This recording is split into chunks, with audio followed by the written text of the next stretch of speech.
Good evening, good evening, good evening. It is Monday night. It is your Plastic Crack podcast. And we've lost the backdrop already. Look at that.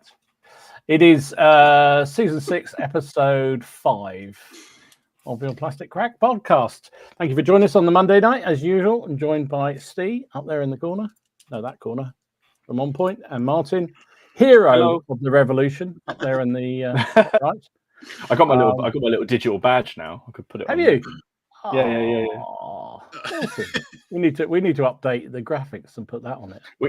We need to update the intro because it still says miniature. First of all, Ken's on it rather than saying guest starring, and secondly, it still has miniature wargaming warriors. Yeah, but I don't want to change it until I know A, if he's coming back, and B, whether he is going to keep the channel at the same name. Because who knows? Or if he remembers what name he's there is. Well, I did see his entire 28mm French collection on it's up for sale. Which up for sale? Yeah. Or swapsies, which is his usual thing, isn't it? He doesn't sell anything; he just swaps it. Mad. That's like madness, just madness. I don't understand the boy. Frankly, it's insanity. Anyway, good evening, folks, and good evening to everybody watching on Catch Up. We appreciate you as much as the people who join us live tonight. If you get a chance to make a comment in the comment section, please do. It's always good to see new faces. I think last time we saw a few new faces. It's been really good, which is really, really cool indeed. So reminder also, we are sponsored by wonderful people at Boards and Swords up in Derby, who have a brilliant mail order service as well as the shop itself. And if you use the code PCP5, you get an extra 5% off all your goodly purchases. Shall I do the thing now? Do your thing now. Yeah, we'll do the thing now. People watching. Okay, it's 100. Well, we'll do it again in the news section. So, okay, we would have saved this for news, but basically, a lot of people have been. Well, I assume a lot of people have been waiting for this, which is Guards of Traitor's Toll, the new game from Graham Davey, who's done 0-200 hours and Test of Honor. This is the one where essentially you are groups of competing guards that are trying to basically compete to get the most arrests or capture the most people running away. So in this sort of set here, I think only 10 of the miniatures you would be using yourselves. You'd have like a squad each, and then the rest of them are townsfolk, and you draw and things happen. And this is the starter set. And today it went up for pre-order on Grafe now, but also over at Boards and Swords. And Ian has all of it on there, so you can go over there and pre-order. He has everything, and that includes things like this, which so obviously you got all these extra cards. There are character sheets and things like that as well, and there is also a drunken dwarf because everyone needs one of those. We went on a stag do with one, didn't we, Dom? Yeah, we did. It's missing like that by about halfway through the evening. Yeah. It's missing some onion rings. So basically, if you head over to Boards and Swords, you will see that Ian has already does things at slightly less than retail. But if you head over there and you put in the PCP5 code, you'll knock that down even a little bit more. So what I'll do, I'll pop it into the chat. I'll pop it in there now. And if you head over there, if you want to pre-order, if you pre-order through Boards and Swords, you're going to save yourself a bit of cash and get the excellent service of Boards and Swords, and you'll also be supporting them as well. I will repeat this later on, just for posterity. But it does look really interesting. I may break and get this because I've got a lot of may break now. You are going to break. It just looks so much fun and whimsical. I just like the idea that you have your guards at the start of the game, and you got your deployment zones, and something could happen like a pickpocket, and you send your guards off. Then there's a rogue wizard or something, or a killer is spotted, and you go after them and you compare the bounties and you develop your little band. But Graham is very good at writing rules that are very thematic and centered, like 0-200. I really like that game. I really like the sneakiness. And then over Test of Honor, I still think is one of my favorite sort of small sort of warband style games, skirmish games, if we want to call it that. And I think he really got that mechanic of the back and forth and the dueling. So I'm really keen to see what he's done here. It's taken a year and a half of writing, I think he's done. Blimey. In the group where he's it's quite like the play testing group, but the group where he's sort of putting out ideas and getting sort of things. It just looks like great fun, and it can be up to 4 player. So you have 4 little groups all competing against each other. So you could ally with somebody to try and get a bounty and split it and do all that kind of fun stuff. And I think to actually play it, all you really need is 5 models. 5-6 models that you're building up. Steel automatically perks up, look. And then everything else is essentially NPCs. That's what I understand. There's like a whole expansion set. So if 4 of you wanted to go in and buy it, you could buy the core rules and the expansion set, and that gives you shed loads of miniatures. Shed loads. But then the Drunken Dwarf. So head over to Boards and Swords if you want that. This is a service announcement. But I know people wait for that. So I did post it up in the group, but I did say that yes, I was going to think yes, a damn good price. So it's only of your Earth pounds apparently. £54. So if you're using the PCP discount, that's going to knock it down to about 52. Yeah, you're basically getting your postage free, pretty much. Yeah. And you can add some bits on. But yeah, there's a whole load of stuff that you can get in there. So go and have a look. It looks very, very fun. Yeah, John says he thinks there's enough for 2 in the core set, plus a whole bunch of NPCs. Oh, sweet. So you can split it with your buddy if you really want to. That's it. I mean, the main thing, a lot of people have said, because James, I know he'll probably comment on this in here, the Sarisa terrain, I think a lot of people were wondering what the cost was going to be like, because the terrain packs were quite dear, to be fair. We looked at them, didn't we? And we surprised. But you don't have to use those. No. For example, those STL, you could just get STLs or use any buildings or medieval stuff that you've got. Just have a lot of it. But yeah, so we'll repeat this later on for anyone who wasn't here at the start of class. Ram it down your throat. Before we do, we ought to say a word of condolence for poor old Carlston, because he might not be here for the rest of the stream because he's got man flu. Probably spending his last few hours. No, I mean, stick at it, brother. We may see you at the end of the show. We may not. Man flu, terrible thing. We all feel your pain. We've just had a question. What is the PCP code? Sorry, here you are. Oh, there you Enter PCP. Sorry, we're so used to just we did. So when you check out, put in the code PCP5, all caps, and that'll net you another 5% on that. So we'll chuck this up again later for anyone who misses. But yeah, go and have fun. And there you go. We have done our statutory requirements. So welcome everybody. It's tonight we're going to be talking about, actually this came in, so good thing here. So we always say that if you've got any ideas for things we should spend 2 hours wasting your time over on a Monday night, then send us some suggestions. And Evil Stu did exactly that. He's actually sent an entire email full of some really good ideas. So tonight's show is coming to you via Evil Stu, which his idea was when you put aside a project, or when do you put aside a project for something else? When do you stop? When do you pause? When do you carry on? That sort of thing, which I thought was quite an interesting one to explore. So we'll be talking about that later on. Already had a few comments on the post on the Facebook page, so I've collected those, so we'll talk about those as well. So before we do that, chaps, what have we been up to tonight? You both look like you've got other things on your mind, so who can I annoy the most? Let's do Steve first. He looked up first. There you go. What have you been up to, mate? Bugger all. Oh, for crying out loud. Okay. No, I've been up to 30. I've got nothing to really show. I've been working on repainting some more USMC, my 3rd edition Boltax. I'm sort of reorganizing and repainting some old armies for a few games of Boltax and 3rd edition coming up. That's about it. I'm mostly playing video games because Sniper Elite Resistance came out last week. So I've been shooting off testicles all weekend. It's been brilliant. I love that game. That's the one where if you shoot Hitler, there's only one ball. Literally, when you shoot him, it goes X-ray. The Sniper Elite games are a lot of fun if you like shooting bits off people. But yeah, I've been playing that, and I've been playing a few other things. But no, I'm currently working on this is my first from new bolt action scratch project in years. It's been quite a while since I started a new bolt action army.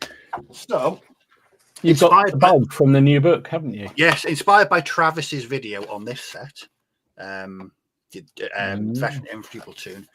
I'm putting together using the new book, which I also got on Friday. That's the one. It's brilliant. Not that I do it on purpose. It just seems to go that way every time I shoot at somebody. So I'm working on a new from the ground up, apart from the vehicles. And it's going to be a bit like my US Airborne. I think I'm going to try and kit bash every single figure. So I was in there yesterday. I was going through my stash of sprues, which is many bolt action sprues. Wow. Just finding bits and pieces that I think are going to be quite interesting. I think it's going to be sort of set middle to late war, possibly Italy or around Eastern Europe. I'm not quite sure yet. But with the new book and the new rules, you can play a bit loose with the way you put things together. So I'm doing rule of cool. I don't care if it's not historically accurate. I don't care. It's going to be interesting sticking all these things together. The new books are going to encourage more fast and loose and less historical accuracy? Well, yeah, because the list I've been putting together over the past day or so. That's why I've got bits of paper everywhere. What's up and writing tonight? I've taken an armored myself. I might have to apply. For my armored platoon. Now I could never have taken this in second edition. A Panther, a Hetzer, and a Puma. All walk into a bar. So that's what I'm doing, and I've got a bunch of figures ready to go. Gonna be kit bashing for the next couple of nights. I'm looking forward to it. But yeah, it's been a bolt action kind of week over the past week. I've been looking at a few things. But yeah, it's good to get back. More field grey coming. Then you just. I might have to. I'm down to. So I think there's about. I think there's about a third left in that. Wow. I know. It's how times have changed. I never had less than 6 bottles of this at one point. But yeah, that's what I'm doing. So hopefully there'll be a few more updates next week. I might do like a blog video series for it, because I've not done a bolt action blog video series in a while. Action for a while, so it'd be interesting to see what happens on that one. So it's good to be getting back to it. I'm looking forward to it. Good stuff, mate. Oh, Andrew's here. Welcome. He says, just got in from work. Haven't been able to catch PCP live in a few months. Well, your absence has been noted, Andrew, but it's nice to have you now. Well done, mate. Good job. Good stuff. What about you, Martin? What have you been up to? I've been doing stuff. Yes. Yeah, I've done another unit of Great Northern War Russians. Where are they? There they are. So this is the Smolensky Regiment. So I thought I'd do those slightly differently, because the issuing of pikes seems a bit haphazard. I think I said that in the post. And it doesn't really seem to be much sort of consensus on whether units had them or not, especially when it comes to the Russians. I think with the Swedes, it's a little bit more sort of certain who had pikes and how they were used. But where they are issued into the Russian units, it's not always the idea that there's a central block. Sometimes it just says it was all the whole second rank, so you'd have muskets and then pikes behind them. So I might do a unit that looks like that. There was another one that had them sort of every other person as a pikeman, so that could be fun to play around with. But also I thought it'd just be fun to have just a musket armed regiment, and I know in black powder or pike and shot, whichever one you want to use, because this is right at the sort of cusp of where those rules are going to separate. But also in Beneath the Lily Banners, there is a distinction between the two. So I thought it'd be fun just to have one that didn't have pikes in. So I chucked on some more casualties and did another unit. These guys had yellow flags. What's quite nice when you order these flags from Warfare, you order say yellow flags, but he actually does 3 different shades of yellow. It's not just the same flag repeated. It's, you've got like one that looks a bit more worn, is maybe a bit more lemony, and one that's really faded. And also with the white flags, you've got one that's like brilliant pure white, one that's dirty, and then which I think is quite cool. You get a little bit more. You don't have to just keep on getting the same one and weathering them yourself. So that's a lot of fun. I've just taken a quick break. I'm just doing some medieval stuff at the moment. So I've got 50 odd things that I'm painting at the minute next to me, which I'm doing. And then, but I've got the next one ready. But the next regiment is all in white. They're all white, interesting, with red trim. So I've done 3 regiments in the sort of I guess what people would say is the stereotypical green that everyone associates with the Russians. Now I think I'm probably going to do maybe 3 in. There's reds and blues and all sorts. Some of the grenadiers have got some quite outlandish colours because you really want to make yourself more obvious on the battlefield and get shot. So I did those, which I really enjoyed. And then what else have I been doing? Sticking together lots and lots of medieval stuff and filming things at the same time. But I've got real hankering for Vietnam. I don't know why. Dear. I said no. I know. I can't. You're about 50 years too late, mate. But it's fine. Yeah. Oh, yeah. No. So this week I've watched Platoon. I just watched a lot. Again, obviously, not many of these are actually like happy films. Oh, no. Not it's never going to be happy, is it? But I started looking into Warwick Kinraid's Nam 68.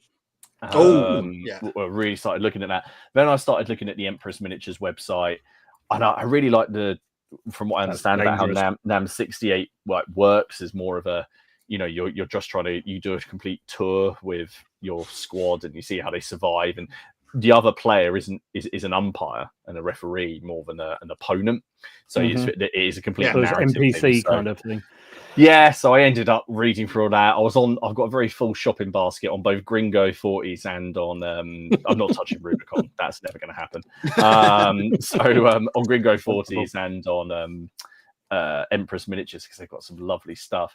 I haven't pulled the trigger yet, but we'll see. I was just very, very tempted. I've watched a lot of documentaries and listened to a lot in the last sort of week while I've been sticking together all this medieval stuff, and then I listened to a 2.5 hour long documentary about the Ho Chi Minh Trail and how it was built and all this kind of stuff. And then at the same time, I was sticking together peasants and putting salads on things. And it's all love it. It's all good. It's all good fun. So it's been. What about you? What have you been up to? Not as much fun as that, by the sound of it. Actually, no, it is. It's funny. I've had a similar kind of week, I suppose. I've been quite excited about researching all the Ottoman stuff, all the Ottoman Napoleonic period, which has headed me down many little sort of rabbit warrens and holes and what have you. But it's been great fun to do, and I'm trying to work out some rule systems and or trying to adapt some sort of army lists that are already. It's me ripping paper. Ripping paper. Oh, yeah, it's me ripping paper. Sorry. So I've been playing through that, which has been great. But talk about. Do you remember some time ago we were talking about periods we were interested in, and you found out about you'd like to war game, but you're not really sure how you do it. And I mentioned Portuguese fighting the Ottomans in Ethiopia. Oh yes. I found a book about it, so that's going to happen, isn't it? Yeah, Hellion have just. I don't know whether they've just, but I was looking for something else on the Ottomans, and up popped this book about the war in Ethiopia between the Ottomans. Well, it's sort of about the whole period of Ottoman and Portuguese interference in Ethiopian history, and it was actually really interesting. So we might sort of mutate down that route at some point. But anyway, what I have done this week, so I continued down the line with War of the Roses stuff. So I pulled together just another pipe block. Because why not? I know if Ken's on here, happy birthday, by the way, Ken Riley. But it wouldn't count as a pipe block for him. No, it's 24 figures, so it is for me. That's just a picket, yeah. That's just outpost, obviously, yeah. But then, in the new War of the Roses supplement, you can have combined arms regiments. So you can have a mercenary pike block with crossbows. So I thought, well, I'll just do a rank of them. So you take one rank out and put a rank in of crossbows, and you've got that. Then I thought, I've got some of those handgunners around here as well. So I did some handgunners for it as well. So, that was quite fun. Yeah, I had some questions about that, but I'm not sure. I think they look great. I was just curious on genuinely like to know where the source of that comes from. I'm just curious more than anything. Like Chip, thank you, Ken. Fair point, though. To be honest, I'm not sure where the historical relevance comes with that either, but it looks quite fun. And if I decide to go down purely historical, I can just use the pike. And so it's 24 pike plus another 12. So only 36, Ken. Sorry, mate. But that was kind of fun to do. So, and also finished off the open box I had of Perry pike and shots, not pike and shots, the the mercenary box that I had open. So that finished that off nicely. And then I also got on with some more Ottomans. So these are Turkish. No, they're not. They're Egyptian volunteers, inverted commas around the volunteers. They're perimetals. Now, I'm not sure whether my choice was right here, because this is where you're in the danger of reading too much into a period. So when you think about Egyptian figures, you think white kaftani type things, don't you? The sort of linen things they wear. But I was reading up on it, and apparently bunches of Ottomans who were Egyptians who were recruited were given, as part of their payment, blue material, which they then turned into outfits. So I thought, well, I'll do mine in blue. Apparently it wasn't very good quality, and it all faded and went different colors. So I've done them in 3 different colors. But anyway, so that was that. But now I'm thinking, should I have done them white anyway? But I've got another unit, so I'll just do them in white as well. So another unit down, which was fun. And then I thought I'd better do some officers. So very nice. A couple of these are warlord metals from the earlier Renaissance period, which I did. So that was fun. And then I just show these on the Facebook page, but just for completeness. I continued down my voyage of doing fiddly bits for the War of the Roses. So I picked up another wagon, which, Steve, you'll like. That's the turnip wagon, apparently, from War Bases. The best kind of wagon you can have is a turnip wagon. I had to get it just based when I saw it was turnip. I thought I've got to have that one. So, and also the wine barrel thing at the back there, which was the other one, which I picked up at the same time, and just did another couple of those figures, just using some of the War Games Atlantic peasants, and some of the spare bits from the Perry mercenary box. With the arrows and whatnots, and just could be another resupply point, or just fluff at the back of the table. So that's what I've been up to, which was fun. So I've really enjoyed doing the painting lately. It's been doing the Ottomans and doing the War of the Roses stuff again has really got me excited. It got me excited. Andy, he's on the wagon. Yes, yeah. So there you go. That's what I've been up to. Right. Should we get on to some talking about tonight's topic? I did see. Where is it? I did mark it. Here we go. Benjamin. So the topic was, what would you... hang on. Something's gone wrong. Here we go. When do you know it's time to pause a project and pick something else up? And that was the topic that Evil Stu came up with, which I thought was a real cracker. So Benjamin's answer was, the project is never really put aside until you see Ken flogging it on eBay. pretty much. Which is pretty much closes that subject off straight away. Very, very accurate. Completely accurate. So yeah, I thought it's an interesting one because we talked a bit about sort of hobby burnout. We talked about sort of getting on with projects, and sometimes they just really work and sometimes they don't. And I don't know about you guys, but I do get comments on Facebook and on my videos sometimes about people saying, how do you keep motivated? And I get bored with this and everything else. So I thought it's kind of an interesting thing to discuss, and sort of the idea of when do you put a project aside, when do you give it up entirely, and is that a good thing or a bad thing for your hobby? So I don't know, Steve, what about you? Are you a man that's quite happy to park a project? Yes, for a bit. Yeah, generally. I usually do that if I'm getting bored. If painting them becomes a chore, and I'm not enjoying it, I will put them. I will remove them completely, put them in a box, and put them over in the shelf of abandoned projects temporarily.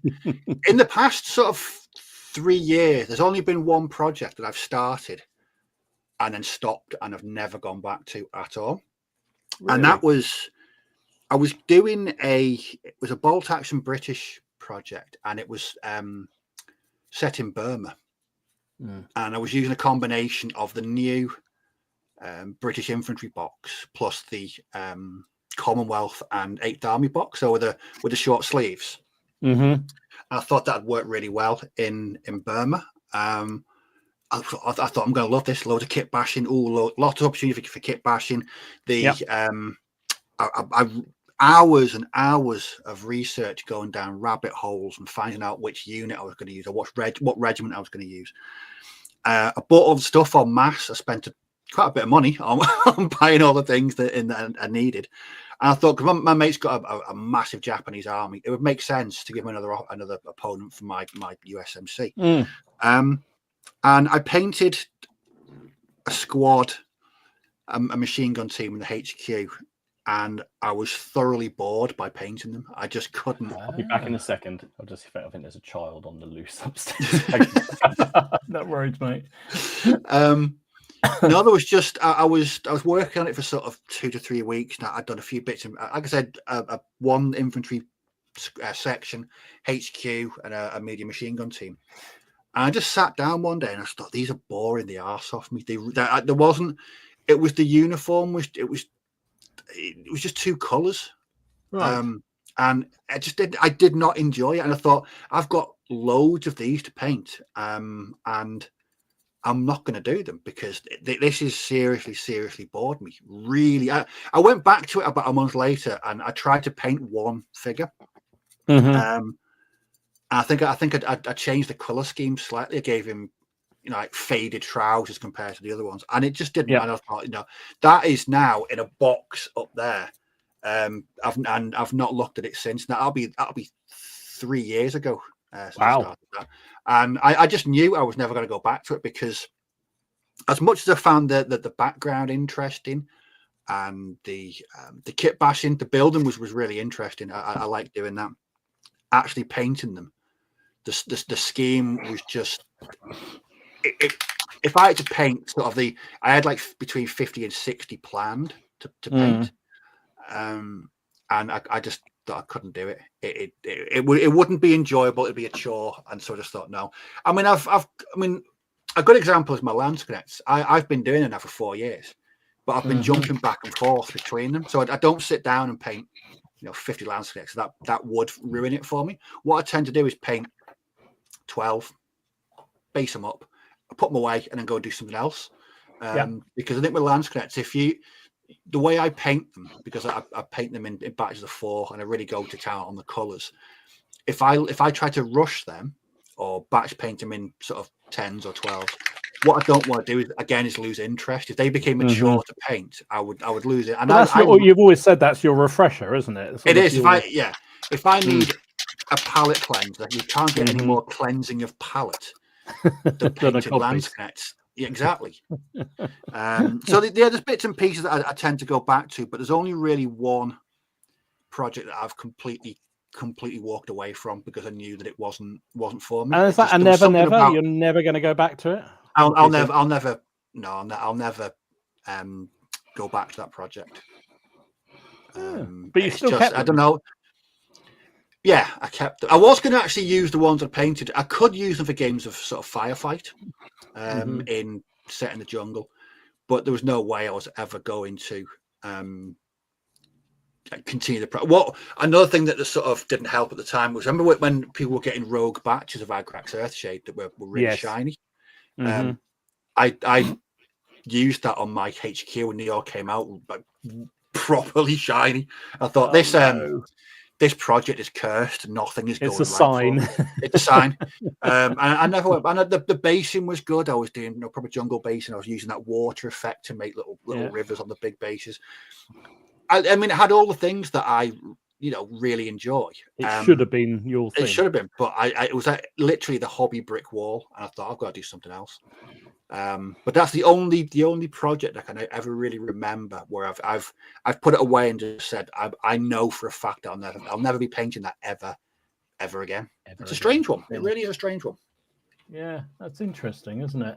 What about you, Martin? Have you parked a project and sort of intended to go back to it, or not intended to go back to it, but never actually done so? No.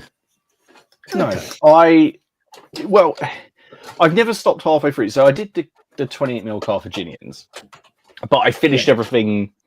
I finished all the Carthaginians. I basically painted it, and then decided that I didn't. That I was done with it, but I made sure I painted everything. You are quite disciplined like that, aren't you? When you start a project, you do tend to follow it through. Yeah, I mean, even the godforsaken 6mm samurai, I still painted them all. I could have told you one evening into painting them that it was probably the most monotonous, dreary, soul-destroying thing I'd ever done. But the thought of beating Ken pushed me on to paint them. No, what I tend to do, I paint in blocks, but almost in brigades. So, for example, I've just done 100 figures all in green and red, for my Russians. So I it's quite a lot, and based on, so to break the monotony of that, well, it's not monotonous, but to make sure I don't get bored of that, I'm now doing some medieval stuff. I'll be doing essentially a division of medieval stuff, and fairly sort of kit bashed historically recent. I've done a completely different thing, because when I like to do a project, a bit like all of us, I like to do the research as well, and I want to dedicate some time to it. So I've been kit bashing. I've been ordering from lots of different manufacturers. I've commissioned flags to be made. I've done, I've kind of got to the point where if I can't find I don't spend as much time looking for flags anymore. I just kind of bugger it. But the amount of time, I could have done something else looking into this. And then I'll paint these, and then I'll probably either go back to the Russians, or I'll probably start on my Dark Age Arthurian Welsh for my ally contingent, and then circle back round to Great Northern War. So I like to do things like that. I can't think of a project that I've abandoned. What about one that you pause? I mean, you do keep a couple of things going usually at the same time, but do you find you have to pause a project, or I mean, 9 times out of 10, you just kind of want to race through and get that done. I never want to race. Yeah, I never really want to race. I like doing things I have a goal in mind. I guess you could say I paused my Wars of the Roses project because I've been going at it for 3.5 years. But you had done a metric ton of the damn thing. 3,000 model, yeah. And I took a pause, and the idea was that I was going to do a Lancastrian force. And then other things kind of got in the way. So I guess I've paused that, but I paused it at a sensible point. It's not because I painted loads. It's because I was like, well, there's other periods I want to look at. There's other things I want to paint. So the Zulu one, for example, I knew was going to, the way I motivate myself to do the Zulus, and something that I often get comments about is that that's a slow burn project. that goes in the background. I've always said this in the videos. I paint a unit here when the feeling takes me, to do some red coats or to do some NNC, something like that. And that way, I actually find that I actually have a lot more than I thought. I've nearly finished my British force because I only wanted about 8 units for it. The other side, obviously, being the Zulus, you just keep chugging away. And I think because I'd never really set myself a target, I wasn't saying, right, I'm going to play a game by the end of 2023, I think it was, I started them. I didn't have any pressure to do it. Obviously, when people send you stuff, and you guys know this, there is some pressure to get things painted, and so you can have a game. And if you don't enjoy painting those things, it can be a bit of a pain. Well, also because you can't abandon it. I mean, let's face it. We're lucky. We occasionally get sent things for people to have a look at, and if you're not enjoying painting it, you can't just abandon it halfway through, really. And I mean, you could do and just say, "Oh, I found this really, really monotonous," but usually it's because you want to play a game or something with them. Robin. What's he saying? He said, now the Lancastrians are proper long. I can't remember. Did we moan about this last week? I can't remember. Did I moan about this? Probably. I can't remember. In Saga, the Lancastrians have better longbows than the Yorkists. Oh, no, you didn't. Oh, that's interesting. Why do they have better ones? Because the people who wrote Saga say it's because the Lancastrians have the Welsh, even though I assume they're talking about Jasper Tudor, who spent 25 years out of the country, and most of Wales was under the control of the Yorkists. Like, that's why you have the March of Lords. And oh god, so half of it is they were like, oh no, we need someone. It's written by French people. What do you expect? I know. It just made me laugh. It's like they've got the Welsh. It's like what? But it is Saga, so I'll give it. I won't go on about it. I'm intrigued though that you know that sort of. So for me, I cannot, when I get into a project and it gets monotonous, or I don't have a goal in mind, I want to stop it. I want to pause it then. So the idea that you're running this sort of doing the Zulus project in the background is fascinating to me, because I don't think I could do it. Not unless it was like, we're going to do CrackCon in whatever date, and we're going to do it then it might keep me motivated. But I think I need a bit more. I need it now. Well, that's why I was going to say, that's what my Lands Connect. That's a background project. I mean, I'll probably never use it. It's more of a pretty colours project for me, and something completely different that nobody expected me to ever work on, ever. I'm still surprised by that. I'm halfway through that starter box. Okay, it's taken me 4 years, but it's an enjoyable project. It's not really. I'll never get up. I might game with it. I don't know, but it's nice. Like I mentioned earlier, it's a palette cleanser. So if I've been painting a lot of World War II stuff or Zulus or something, I just need something a bit different.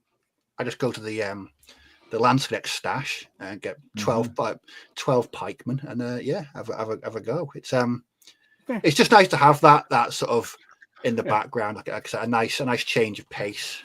So I do that. I'm looking around now and I can't think of anything, but I've got packs of things that are like the Caesarian Romans. Painting those up is a cinch.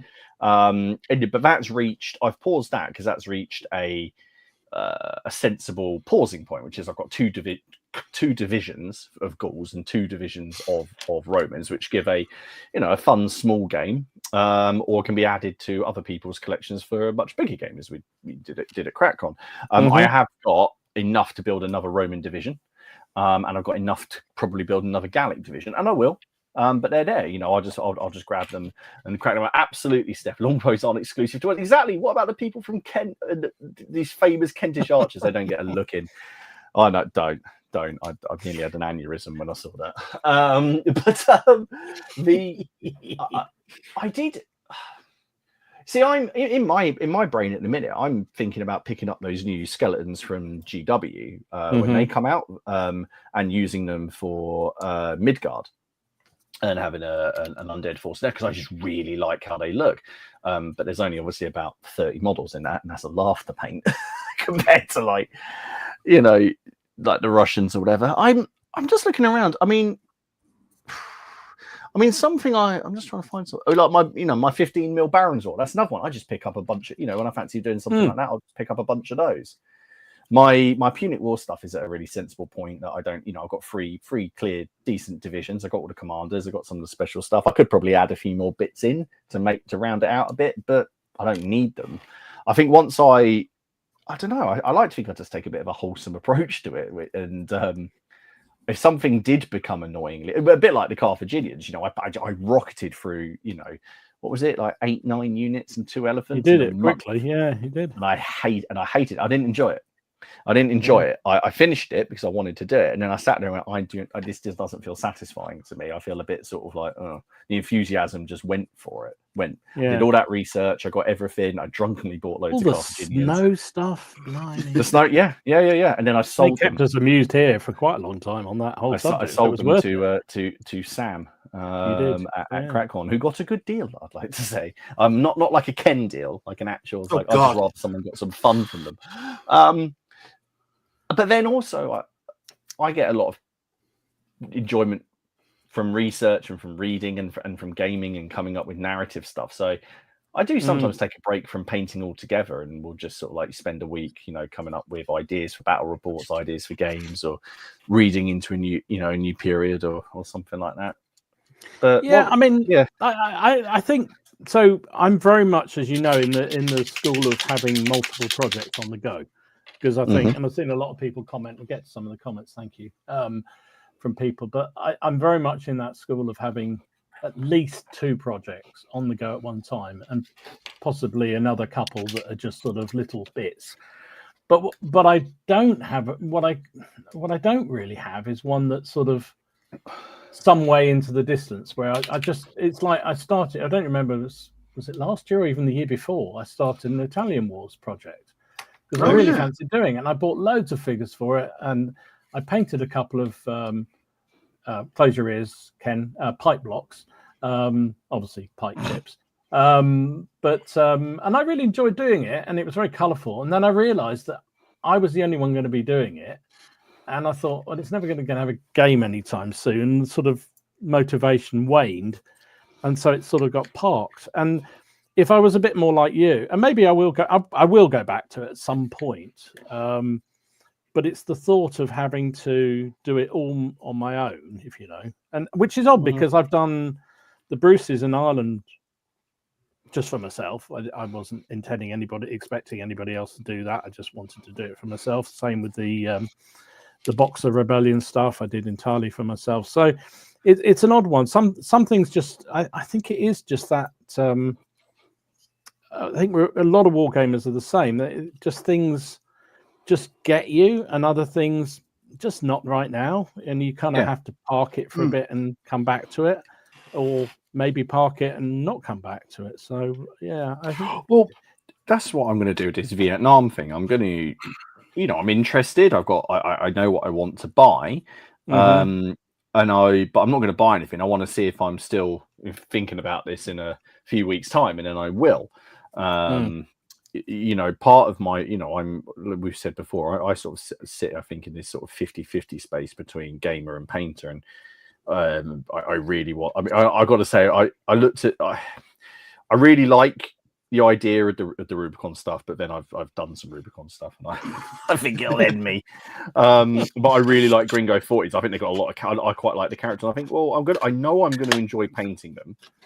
I'm looking forward to the pedantry of the comments that I'm going to get about the US uniforms.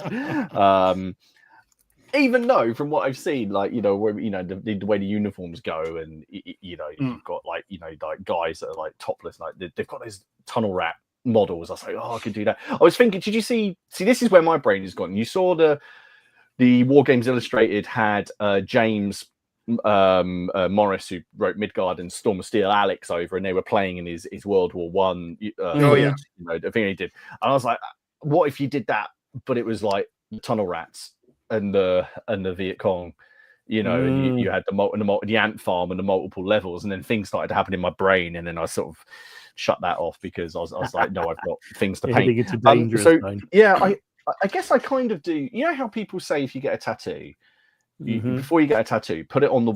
Some people say put it on the wall, a picture of it on the wall, and look at it for like a certain number of weeks or months or a year. And if you still like it after a year, then get it.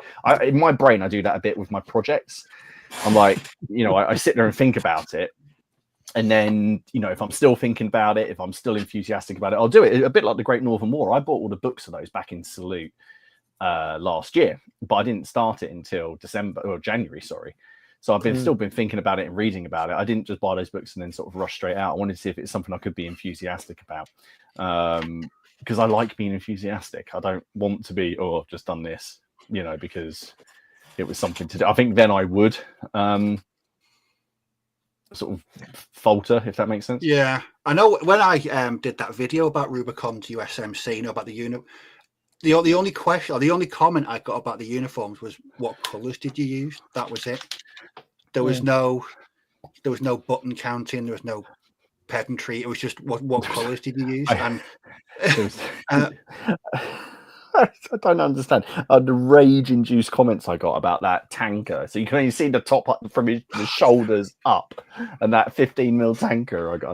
People went absolutely mental. Now I can also say that when I did the video about the Rubicon and Marines, not a single sort of nitpicky comment. It was just literally. But the thing is, when I painted those, I just thought, because you look at all the, you know, I look at all the research photographs, watch the films, and just thought. Just any shade of green will do, really. I was just mixing them all. I had like 3 all mixed together on a palette, and it was using different washes. I think they look fine. I think they not one person. Very much so. I mean, they might have done it behind my back and not told me. But I think they tell you. I've not seen a shot. That's one thing. One thing you can rely on with the historicals is they will. It's not even just the historicals. Like the 40K lot as well. That is the wrong shade of pink for those Marines. Oh God, don't start that. Somebody was just commenting rather amusingly about the blue of my Turkish troops there, that whether they were the right shade of blue. Thank you very much. I did notice that. It was quite amusing. So what about, interesting, you mentioned there, Martin, about painting versus gaming. So do you think it's easier, or let me address that better. Do you think you find it more satisfying to have a project that is just one for painting that you can swap out from one that you were sort of gaming with and aiming to get units done for? Does that make sense? So I guess it's sort of like I would do with the badges and boroughs. So I might need a break, and I'd swap out painting, you know, regiments and Napoleonics to do a couple of them, just to give me a little palette cleanser and go back into it again. Is that more acceptable? Do you think people do that more often, to swap out and drop out a project to go on to something? So, yeah, people just get that painting fix, because I know there are people who just painting is a means to an end, to have to figures to play with. There are other people who want who the painting is much more, and that's the enjoyment they get. You know, they barely game. I think I sit in the middle. I don't know. I think so. I mean, I have, you know, I've got a couple of things that I'll go and paint, though. At the moment, it tends to be my own miniatures being get printed off and painted at varying scales. Like I've just done a custom order for someone where they wanted more of my miniatures at 54 mil. So I thought I'd give it, you know, I'll try give it a go, and it came out all right. So now I've got all of my miniatures at 54 mil, not just the 2 that I produce. So now I'm trying to paint, but now you can really see. Now you realize, you see the detail in Marcos's sculpts when you can see the stitching in the shoes, which I didn't realize. This is me. Obviously, I remember seeing it on the renders, but you can't really see it at 28. If you blow it out to 54, you can. And the triple rivets on the brigandines and things like that, and you know, so I like to do that and have a break and do a bit of painting, I guess. As far as for gaming, I think it's great if you can knock out loads of models and you're happy with gaming. I want to enjoy my painting as well. I like to enjoy what I'm doing. It's like these things I'm painting at the minute. You can't see this here, but I've got 6 printouts I've got stuck on the wall here of manuscripts from the 15th century showing clothing and different things, and I like color matching things, and I've gone a little bit down a rabbit hole. I've even got a copy of the Southampton muster from 1487 here showing what people are armed with, so I could try and recreate some of these nutters that came to battle with 3 battle axes. But anyway, sorry, I digress. Yes, I think I can completely understand why people would do that, and I think that's a good thing. I mean, I think I've seen quite a lot of people sort of go. That's when they'll go and get something from, say, Age of Sigmar or Wayne, and they'll buy it and paint like a big bloody dragon or something like that. I think I would be more. I don't know. I don't know. Would you be more intimidated by like dropping it and going, I'm going to go paint a big mythical beastie? Because I feel like I can pick up another historical unit and just get going into it. I feel like a dragon or something, I might sit there for ages going, I don't know where to start.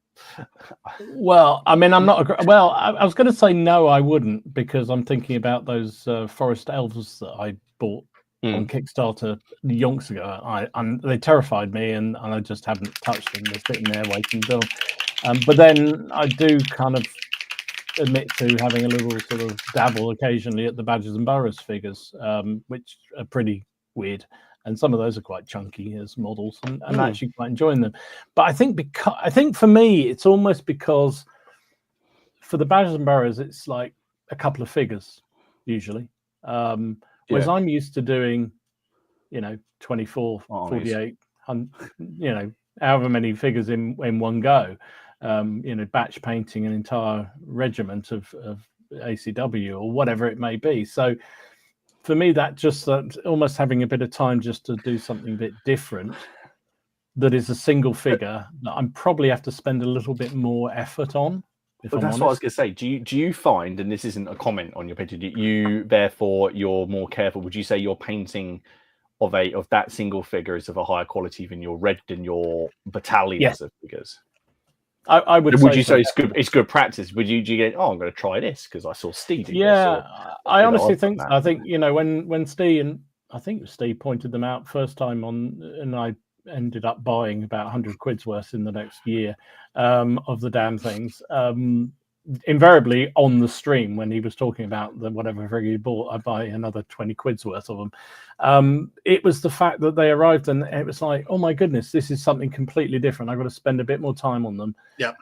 I've got to think about, I'm Googling things like fur color and shades of badgers and all this kind of rubbish, which got me on some very dodgy websites. I had to clear my cache quite a few times on those. But it was really interesting, and actually I do think that has helped my painting a lot. And I do find that it's almost like when you're doing lots of regiments of troops, doing the command groups or doing the officer figures or sometimes the front rank figures, you put that little bit more effort in on them. And I think, I unashamedly, I'm a bit. A lazy pirate said the same thing. He says he paints to play. If I'm not going to get in a game with it, I struggle to finish a project, and that's how I am normally. But I found those little sort of breaks that I get. It's not really putting aside a project because generally I'm not. It's just a bit of a pause and do something slightly different, and doing something like a Badger and Burrows or something completely different, a one-off figure. I definitely agree with that. I think the Burrows and Badgers figures that I've painted are some of the best figures I've ever painted. And I think it's because I've never felt compelled to rush them. I've never felt I've got I just want to get these out of the way. No, I spend hours painting them because they're for me they're so different to what I'd normally paint, to what I'd normally collect. I think they just deserve that extra effort. They really do. And I know we've praised them to the nth degree, but they are absolutely wonderful miniatures, and they're so different to what I'd normally do. So spend hours on them. So could the title of this change you when do you put aside a project for something else? Would it change to when do you put aside a project for a Badger? All right, that's done. You're done. You just sort of like feeling bored, paint a badger. You're not getting your games in, or the rest of your group not painting fast enough, paint a badger. Paint a badger. There's the strap line for everything we do. Yeah, I think So insert. No, hang on. I was going to say insert badger, but I didn't mean that. Insert any kind of varied figure rather than a badger in that. But I think definitely having that. Well, actually, Red Steph's got another good point here. He's saying after painting a color, if there's anything left on the palette, I'll paint as many other models as I need it until it dries out. That way, the next unit's are already underway when I get to them. Yeah, I do that. That's what I'm doing. Definitely do that. I've got 3, 6, 9, 12. I've got 18 on the go at the minute, and I'm just, I've got a load of, for example, Agros Dunes at the minute, and I'm varying bits up. And then what I'll do is I'll grab the next 18 out, and I'll start the process over again. Yeah, I just keep going until it runs out. Yeah, I think it's a good thing to. I mean, that's what I'll often have. I know, quite unrelated. I think on my painted table at the moment, there's a whole load of Irish Kerns. There's some more longbowmen. There's a load of Ottoman cavalry and some Ottoman infantry, I think, as well, if I remember rightly. And I'll often be working on one colour, and I go, well, I might as well then do that little bit on the Ottoman figure, and then I've got a bit of blue. I'll do the blue strap or whatever it is on the mercenary figures, whatever it may be. And I think that helps with the variety a lot. I think it's just having little things like that that's sort of unique to you that you use to stop getting bored or to stop like a project being burned out. I know, like because I'm painting like these new Germans from scratch, I know that I'll do sort of, if I paint a squad of 8 and 10, I'll have a treat as a vehicle will be at the end of that. Like a tank or something, and then possibly a weapons team. If I because I'm not a fan of painting infantry. I just find them quite dull and laborious. That's why I try and kit. Tank is not a treat. That's like it is. Tank is definitely not a treat. It's not a treat. It is a treat. You're wrong, Martin. Wargaming History says he likes a palette cleaner between big battalions, like assembling 172nd kit. About that. I mean, that's your sort of thing, Stu, isn't it? He's just mentioning that there. Is like you just to break it up a bit. Yeah, I mean, look at last year when I tried a bit of scale modelling. I really enjoyed that scale. It was 1/35th, I believe it was. It was a Tamaya kit, and it was so, again, just different to what I'd been painting, and it was just a nice. Sometimes I like to see I could challenge myself. I'll just buy something completely random to see if I can paint it. Going back to intimidation, though, I think my biggest intimidation in years was that Rubicon Huey, that helicopter. That did get you, didn't it? That really did get you. Yeah, I mean, I took the lid off, looked at it, put the lid back on, and didn't look at it for 3 months because it was just. I just found it. I normally enjoy building kits. I love building models. I build tanks and vehicles, whatever. Just something about that kit gave me chest pains when I opened it and I saw all the bags and all the different sprues and the options. That was definitely intimidating. The saga of the Huey door as well was quite amusing. Oh God, that was horrific. Martin, what about you? Because you don't like tanks particularly, but what about terrain? Does that become a palette cleanser, a bit of a pauser if you're struggling, or is that something you just want to do alongside the project? It's just something I want to do alongside. I find painting terrain. This isn't like a look at me kind of thing, but I find painting terrain really easy and quick. Those buildings they take me no time at all. I think I did 2 of them when we were like one stream and one. They're not an effort for me. I enjoy doing them. I don't enjoy making trees and things anymore, so I just don't bother. I did those little epic ones, and I just bought them off of Amazon, sprayed them with this adhesive spray, and then dumped them in leaves, and then varnished them. I was like, done. There we go. Yeah, terrain. Definitely. I was going to say, yeah, terrain, objectives, command bases. Yeah, that kind of thing is definitely. I don't say I don't. It's not that I don't know what it is about the tanks. It's just so dull. It's just so dull. I don't know what it is. It's dull. painting, There you are. That's what it is. To me, it was like painting. I was expecting more, and it was just like it's like painting a house, painting the terrain. Like I don't. When people say I don't like painting terrain, I don't like painting a tank. You're like that. Essentially, I'll be the Warlord Games tanks. I remember one night I painted a Cromwell in what from box to completion in one night.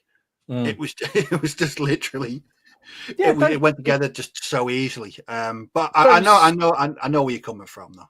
Those Panthers didn't take me any time to do, and I try, and I think I painted them, and I was like, oh, okay, well I'll add, I've got the AK chipping effect, I've got chipping effects, I've got dirt, I've got oil washes and streak and grime, and I kind of put those all on it, and like, oh, okay. So, I like how it looks. I got all the whitewash and all of that off of it, and it looked cool. But it's just, I don't know. I'd just rather it was a medieval building. But the funny thing is, right? You're going to think I'm nuts. I was looking at the Gringo 40s tank. I can't remember which one it is now. Oh God, what's the I can't remember the main. Oh, the Vietnam one. Yeah. And I was like, that's a resin kit, and I was like, that looks fucking amazing with all the bits. Lovely. And then I looked at the Rubicon one, and I honestly sat there. I was like, I think it's because I was like, I'm not going to have to assemble this. This one's going to be a lot quicker, and I like how it looks. And it looks like it's going to weigh what it should. Like it's a big lump, and I'm not going to have an aneurysm putting together like all the engine bits and the drive shafts that I'm never going to see. So for some reason, I'm quite excited about maybe doing that, but I don't get it because it's still a tank. But is it because it's a period that at the moment I'm slightly more interested in, and therefore it's probably that enthusiasm zone. Whereas I see so many World War II tanks, I don't know. It's weird. That's an interesting question here from Andrew. I'm just about to paint my first tank since 1999, and I know it's a loaded question, but I seriously do not know whether I should base them. Well, if you're having to ask that question, Andrew, you're a lost case. Of course, you base them. Mine is not on a base, though, is it? Shut up. But I did it for a different. I did it because I wanted to take diorama style photos with it, so I didn't put it on a base. And therefore, I could create better looking. That was bad, isn't it? My tank was more like I treated my tank more like terrain. For the piece in the game. A lost case. I don't quite understand. Ah, dear. I don't know. So I just let loose the dogs of what? Yes. Exactly right. We're not going to start on that one again. Yeah, we'll do one more question because actually this was on my. Well, there's some really good comments coming in, so thank you for that. I have starred loads of them, so we'll try and get through some of them later. But this was one I'd thought of, and I wonder whether. So Daniel asked the question, he gets super bored painting any scale smaller than 25 or 28 mil. Tried so many times to paint 15 and 10 mil to be able to play with friends, but just can't get it into it. So do you think, I know, Steve, you've had a few dabbles at smaller scales. Do you think that you're more likely to stick at working on through units at a smaller scale, or park them quicker and move back to your safe spot, 28 mil? Or does it not really compute? I mean, at the back end of last year, so I've been painting. In fact, I've got some actually already glued on bases ready to be painted, some rock minis. So I'm doing Orc and Goblins for Midgard. They're 10 mil. And what I found with those is just I'm going to quote Ken here, just paint them. Yeah. I dilly-dallied for a year on what I was going to do with them. And then I just thought, right, balls to it. I'm going to paint them. I don't care how they, they're 10 mil. No one cares how they look. The bigger pieces obviously got a lot more detail to them. But I painted like 2 units in about 3 hours. and I got through them really quickly. And I think what I found is painting 10 mil, you develop your own unique way of tackling them. I imagine some people can go completely to town and put, insane levels of detail on them. But I think for 10 mil, and you're 3 feet away on the table, for me, it's just the overall visual look of a 10 mil army that I'm really looking forward to get on the tabletop. Definitely something very, very different. And again, they were slightly intimidating because I didn't know how to approach them. Did I want to spend hours painting each individual strip? And I made the conscious decision not to do that. I relied on stark colors and washes, and I did find them really interesting. Once I made a start, I think I completed the entire lot in about 3 weeks. I just flew through them because it was a challenge, because I'd never really painted 10 mil before, and 10 mil fantasy, very, very different. I'd recommend, if you're going to have a go, stick at it. Just stick at it and see what happens. But you will develop your own sort of unique ways of approaching them. I'm a very big convert to 10 mil miniatures now, to painting that Orc and Goblin army. Very, very happy with them. I'm happy with the way that I painted them as well. But yeah, something a bit different. I'm definitely in the Andy camp here. He says, I would paint small scale figures, but I'm thinking about the 28 mil while I'm doing it. They make me feel bad.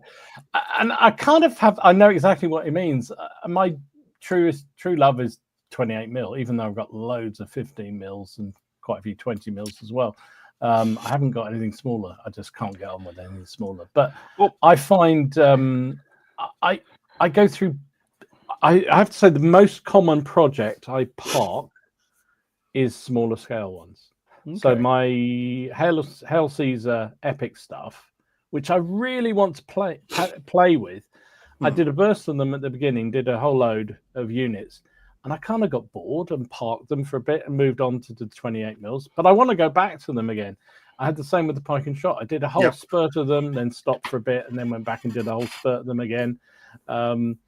I don't know, and I've got loads of 15 mil Second World War figures that I've painted up over time, and I'll go through a batch of them, just go boom, and I'll do, I don't know how many regiments or battalions or whatever I'm doing of them, and then I'll get bored and want to move back into something a bit more safe, the safe zone, which is 28 mil for me. I do find it's funny. I find those smaller scales, even though, as you say, Steve, they're easier to do.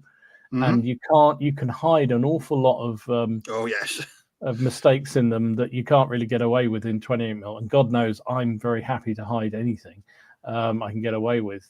But for some reason, I'd find 15, 13 and a half, whatever, much harder to get on with. And it is the one I park most often. Well, it's funny. So, Robin and I did that demo day of Hail Caesar down the shop weekend before last. So we had we initially it was just to do the epic Hail Caesar stuff, and then because I'd seen quite a few people had commented, I thought I better let's take the 28 mil as well. So we had the two tables set up side by side, and which of the two do you think people gravitated to more? I know the answer, and it did surprise me, so I'm going to say 28. Was it 28? It was a 28. These are all my models, some that Robin had done. So it's not like a who's got better model. They're all my models. And people said they like epic. They like the large scale battles for what they are, for battles for the game. But for the visual, for the joy of painting, they said they preferred the 28. They said that because I was having a good chat with one of them, and he said he's got he'd come in and he'd already bought the big Hannibal box, the big one. But he painted like a load up, but his friends had fallen by the wayside. That true. Robin has pointed out that could have been due to his cheery personality. True. I mean, but you were kindly losing to the people that you played. He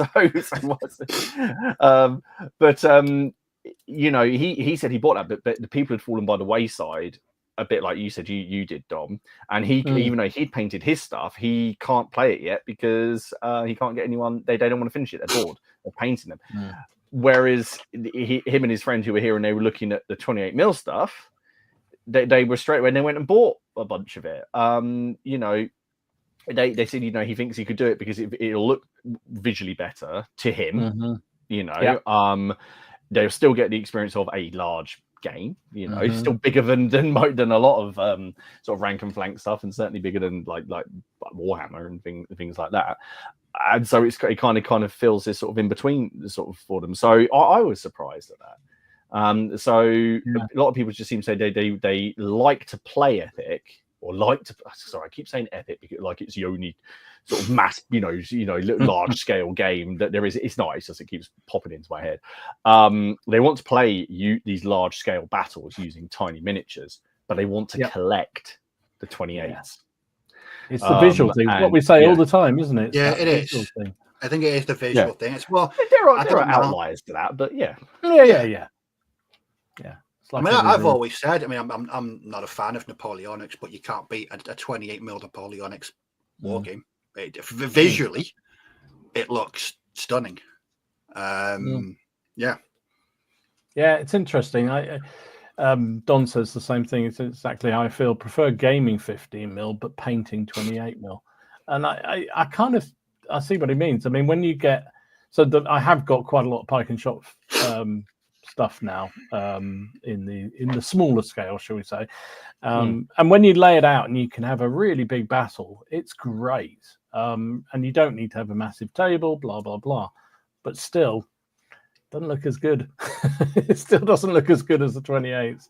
Definitely not.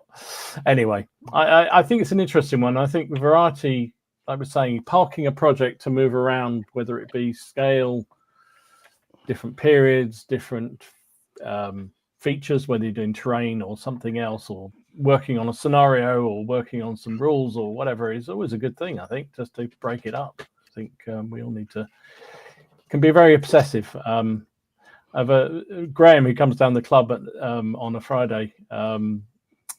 He won't mind me saying this, I'm sure. He's I find him really, really weird as a wargamer, because he will literally buy what he needs for the immediate project and nothing else. He's got no pile of shame. And I think, how the hell do you exist as a wargamer like that? No pile of shame. How do you, and then he said, I'm bored, I've got nothing to do. And I said, you need a pile of shame. That's what keeps you from being bored, right? I always thought that if you ran out of miniatures to paint, you'd end up like Major Tote from Raiders of the Lost Ark. Your face just goes, you just melt. That's what happens when you run out of figures. I think you're probably right. It's something I'm not prepared to take the risk, Steve. That's why. No, me neither. Me neither. I'm not prepared to take that risk. All right, let's do some news, and then we'll get back to some of the comments, because there's quite a lot of news, isn't there? Let's do that. Lots of shinies. Lots of shiny new stuff. So watch out, wallets. You have been warned. Let me find the video, and we'll get on with it. Where's it gone? Here we go.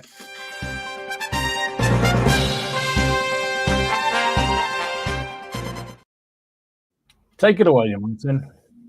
Okay, so to repeat our message at the start of the starter set and some of the initial releases for Guards of Traitor's Toll is now available for pre-order from the Grey for Now Games website, or if you go over to our sponsors at Boards and Swords, it's on pre-order there as well, and you can use your PCP 5 code there to get an additional 5% off. The stuff is already in. The discount is already done, and I've dropped the website down there again. Not that we're pushing this. No, honestly, we talked about it at length earlier, but I'm very excited. I think it looks very cool. So there's the starter set. There's the Drunken Dwarf. Fill your boots or go in with a mate, and it looks very good. Other things that I've seen, there's been a preview of the next book for On Bloody Ground. This will be the fifth.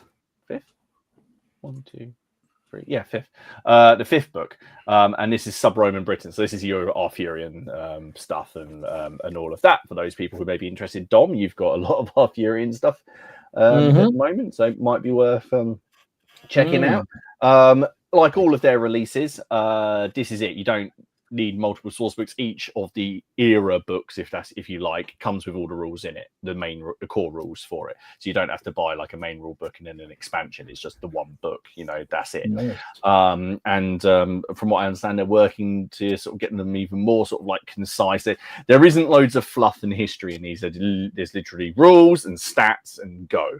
But it is a fun system, so it might be worth checking out if that's your thing. I know a lot of people kind of picked up this stuff in Midgard, sort of got released a month or so ago. I've got a whole load of Arthurian stuff, might be worth sort of having a look at. I saw North Star. Now I'm not sure if this is new or if this is a re-release, but these are available. There's a Lanchnet cannon. Oh, my mate said this to me today. Yeah, I just I really believe it's quite an odd. Did they say that was a Hinchcliffe cannon? It's a Hinchcliffe cannon, yes, but the models are artisan. Yes, sold through. They're artisan around it. Yeah, So which is really cool. But that's on their. That's very cool. That is very, very nice. I'm almost tempted just to get that for old time's sake. That is fantastic cannon. Look at that. It does look pretty cool, doesn't it? Love the Very chains. nice. So I was perusing the Warlord newsletter, and I don't think we mentioned this. And this was from the last one. Did you see this? No. Oh no, I missed that. So I'm assuming that there is going to be a samurai, not Sengoku, but the next. There's going to be a pike and shot book for samurai for the Edo period, for Tokugawa and all of that, which would interest me, I have to say, especially with those 10 mil War Games Atlantic things that they do now. So yeah, I just happened to see that. Now obviously they do have 28 mil the old War Games factory ones. They're not very nice. Well, I remember them from Test of Honor, the many pieces that they came in. So, and I assume that's a new figure. Maybe they're going to have a resin figure. I don't know. It's a lot of castings of aspersions. And yeah, I just thought it would be that would be interesting. That would be very cool if there was. To be fair, but you see, the original pike and shot was literally just a port of black powder. It's essentially, he says, it says it quite obviously at the start that's all it is. But yeah, that was I saw that and thought that was worth bringing up. Catch me doing samurai, Steve. Oh God, no! Because you got for heaven forfend. Let's go fantasy. So Conquest, Last Argument of Kings, the one with the big minis. They've released some more for their 100 Kingdoms. Now, if Dom was to play this game, this would be the faction that he would get because it is the most non-fantasy based faction. Even though they do have, although you did quite like the Greeks with their sort of random Colossus and thing in it. So these are the men at arms for them. So these they look nice. These are 38 mil. These things. They're also they're plastics. But yeah, I quite like those. Not loads. It's less than the peasant, which I'm still surprised. Considering hang on, I've got a peasant here that's in 1, 2, 3, 4, 5, 6, 7 different bits. If you include the stuff they stick on them. So no, there's less than that. So there's those. And then with those, they have the Crusaders that come with them. So I don't know if it's a case if you buy the pack and it's one or the other, you build them up. I mean, let's have a look at that standard. Maybe it is. No, yeah, that's the same flag. It's just at a different angle. Yeah, so yeah, you've got those. So yeah, I just think it's great that they're still releasing. It's going strong. And I mean, they're not cheap, but they're bloody lovely. I've still got a starter to paint up for that. Me and Robin bought that. He's got the orcs. I've got the undead Roman Byzantine things to paint up, which I will do at some point. But see, there's a project that's not got off the ground. It's not that I'm worried. I just haven't had the time to do it really. But I will anyway. That's all very nice. Do you want something historical or do you want something more whimsical? Oh no, I love the weird stuff. Keep with the weird. All right, so Moonstone. It's got a new release. This is a new release. This is a new faction of faction. This is basically another box set, and each of the box sets is essentially that's all you need. So this is some fairies. Okay. So this is the artwork for them, and I didn't really appreciate it. So you got a banshee on the left. I think those two in the middle are actually on one base. You'll have to have a look at the renders, and then I realised that that's the tooth fairy. But this is the one I got. Look, it's yanking a tooth out of a yanking a tooth out. Oh, how funny! That is brilliant. Which I thought was ace. Awesome. Yeah, so yeah, very cool. I have got some moves. I am encouraged to sort of carry on with them. I've got about a dozen painted. Really, I should probably have a game. I don't know why. I'm absolutely fascinated by the game. I've never played it. I've only ever seen one person playing it, but the figures look amazing. Do you know what? It just seems to sell really, really well. Yeah. Wherever I was chatting to Lee, who runs Miniature Kingdoms, and I think I said this last week, and I said, you know, how's it get on? And he got a couple of packs in. He's got a whole shelf dedicated to it. And he says people just come in, they pick up a bottle. Look, fairies, box done, bought, done. That's it. There's no points. There's none of this. It's just you have 5 models, or that's the balance. Is like 5. Wow. It's just 5v5, and you know it could be 5 giants, you know, against 5 fairies. You know, it's just that I guess it's just balanced through. Well, if balance matters. Anyway, I thought you'd like that. I'm sure you care about this. Armies of the United States. For all of the people who are waiting for the US stuff, this is now on pre-order, right? Yes. Yes. It is indeed. Okay. And what are you looking forward to most in that book? Me? Yeah. I am looking forward to the accurate army lists that really restrict you on what you build so that you have historically accurate forces. You're going to be very disappointed then. Well done. No, I don't know. I quite like the new format. I quite like the look of it. Yeah. I'll get the British one when the British one comes out, because I've got a British para force, so I will get the British one when it comes out. Maybe they will be good. Maybe I can, once that comes out, I'll play another game of Bolt Action once they release the armies of Great Britain, and I'll play another game. And if it doesn't work, I'll give it away at Crackle. Well done. There we go. Then I saw these. So talking about the little dudes, these are from Wiglaf Miniatures. Now these are these 18? I think these are 18. Check these out. These are Welsh. Oh, nice. Yes. Some 18. Now these are also now. I think these are by Copperstone. Yeah, they are Copperstone. I get confused with all the names. They're on North Star as well. So you can get them on there. So there's the sort of unit leaders and pack, and then you've got the look at them. That's brilliant. How cool are they? Anyone tempted? You know, Midgard at 18 mil. This does kind of attract me. If I didn't have 15 mil, 28 mil already in these. Oh damn it, Dom! And then look at the skirmishers. Look. I thought these were really impressive. Very good. I really like these. So yeah, that's what I've got. Quite a lot happening, to be honest. Lots and lots and lots. There's a bit more as well. So where are we? Empress got new. These are the 3rd Light Dragoons. For some of the colonial wars. I forget which one it is. It's the Sikh Wars, I think. Anglo-Sikh Wars. Lovely models. I think they're Mr. Hicks again. Pretty sure they are. And then I did. See if you can spot sorry, I was just going. Sorry, I interrupted completely aside. I did see that when I was talking about the Vietnam stuff. James commented that the Emperor stuff is all sculpted by Paul Hicks, and there's not a rocket in sight. So I might have to go down that route. That might work for you. And then see if you can spot the difference. What regiment is this one? You're asking Steeder, clearly. Yeah.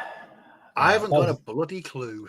So we had the 3rd. This is the 14th Light Dragoons. I mean, I almost said that. Almost there. Almost said that. Really nice indeed. Lots of options, lots of different packs, loads of figures, and they're very dynamic. Empress stuff is so good. Also, sorry, have you seen Robin's comment about why you're not? Good. Okay. All right. That sold it to me, Robin. I'll do it anytime. A great. What do I forget who this was now? Great. That's Great Escape. Great Escape. Yes. They've brought out. What I love about what Great Escape do on their Second World War ranges is all the minor nations they do. Yeah. So these are Norwegians, which are new sets that they've just launched. Oh wow, they're cool. Look at that. That's brilliant. Oh, nice. Really nice sets. So if you want something slightly different, and I guess you could use these for your 0 to 100 and that kind of stuff. If you want, you have some guys on skis moving around. Happy days. Yeah, be awesome. Yeah. So they're available now, which I mean, great. Apparently, I saw somebody commenting on a Bolt Action site about the new lists or something, and saying they couldn't wait to get the worst possible army in Bolt Action, which everybody said was the Norwegians. So I don't know, but for some reason that always appealed to me as an army to go for. But anyway, there you go. So that's that. Also, Great Escapes have pre-order on the Bad and Ugly. Yes, and it comes with there's a model. Yes, it's which comes with a free. Who is he? Don't know. Is that not? That's Lee Van Cleef from the Good, the Bad, and the Ugly. Ugly, isn't it? When he obviously no. Yeah, is that where he takes on he poses as the officer? Yeah, that's the one. So that's exciting because that will be really cool. Oh yeah. I'll be. That would work with the Norwegians, wouldn't it? Yeah, great. Yeah. Sorry. I thought he meant Lee Van Cleef then. I was like, no, he definitely won't work with that. So yeah, that's I have to say I've pre-ordered that because I just love Dead Man's Hand. I think it's a great game. Yeah, I want to play. I want to play some more Dead Man's Hand this year. I seem to be on a bit of a. I want to play some varied games this year. I did a lot of just sort of Hail Caesar, Black Powder. I want to play some more sort of little games. I even might break Saga back out as well. Oof, that's a bit extreme. Also, I know a lot of people get very excited about this, but Blood and Bayonets is on Kickstarter at the moment. I think it's got about 10 days left. So this is the this is a Napoleonic version of the Blood and Plunder system. So there is, there's, looking at it here, there's 10 days to go on the Kickstarter if you're interested in it. Check it out. Gives you all the starter sets, all the stuff you need for that. Don't think it gives you any figures, does it? No, is it like their Blood and Vat? Oh no, they did have figures for that actually. It's a 28mm skirmish game that immerses players in battles and conflicts of the Napoleonic Wars, apparently. It joins Blood and Valor, Blood and Steel, and Blood and Crowns as the next installment of a series of games based on Firelock Games' flagship product, Blood and Plunder. There you go. Right from the website. So if you're interested, it's up there. James says it's a contender for a CrackCon game. Ooh. James, you're not allowed to put on anything other than Blood and Plunder. You've been told. That's it. That's Pirate. the rules. That's the rules. Pirate. Yeah, those are the rules. Those are all the rules. So there you go. I think that's everything we saw. I'm sure there was lots of good stuff. Really, really good. Week was just because the last couple of weeks have been a little bit quiet. I felt so. It's been nice, hasn't it? It's nice to get a few nice shiny things to attract us all in to spend more money. There was a question. I saw an update from Victrix, a la Little Big Men Studios. And even I remember reading this, but I know some people had asked it in there, and they confirmed that yes, they are going to still continue producing Shield transfers for other ranges other than Victrix. Because I think some people were worried that even though they were still Little Big Men Studios and Victrix were essentially the same people anyway, or the chap who ran Little Big Men was involved with Victrix anyway, wasn't he? They are going to still carry on doing their Shield transfers, for example, for Perry or for Warlord or whatever. So that's still going to happen. Yeah, that was good. I know, as you say, a lot of people, well, not a lot, some people were concerned about whether that would be the case or not. But yeah, it was confirmed they will carry on. Right. we are cracky, half an hour or so to go. So let's get back to some of the questions or some of the comments that people put up. There was one here which actually I had as on my list of things to ask here. So we're talking about when's it okay to put a project aside for something else. Martin asked, Dom, do you have a target number of units for a project before you feel it's enough for now? So that was one of my questions for you guys. So what do you think, Martin? You've done plenty of big armies. Do you sort of have a number that you think is right now? I can pause it for a bit and do something else and then come back to it, or is so for the Wars of the Roses, not really, because I would want it all. Is it well? I'd like to. I think you can in your yes. I think in my head I have in my head the minimum number of units that I need, and once I've hit that, it's just kind of build from there.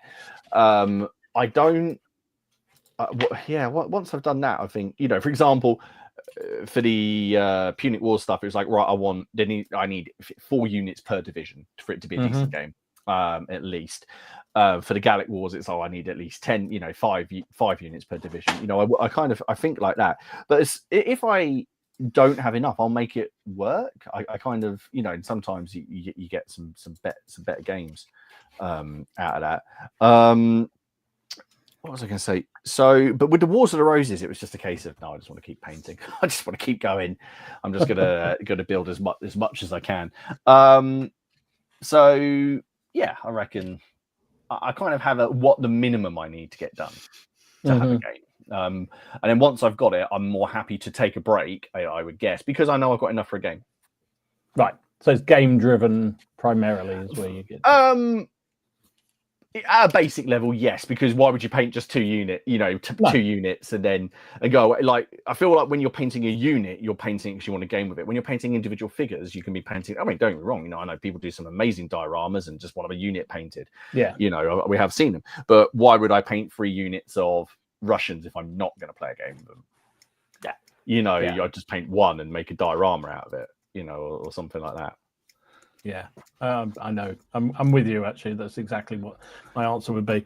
When I've got enough to play the first battle is probably... Well, even then, it depends what it is. I would pause it if... Well, that's when but that would be enough to pause it. Yeah. What about you, Steve? You got a point... when you start a new project, so you're going to start one of these new bolt action projects, do you have a point where you think that's going to be... a satisfactory point to pause it or to the one I'm doing now, it's all pointed out. I've written down the individual miniatures, how many I'm going to need to paint per unit so it's just rigidly locked in like that. So that's what I'm going to be doing now. So once that's done, that's done. I'm much prefer working like that. I'm quite an OCD person, so I need I can't target goal.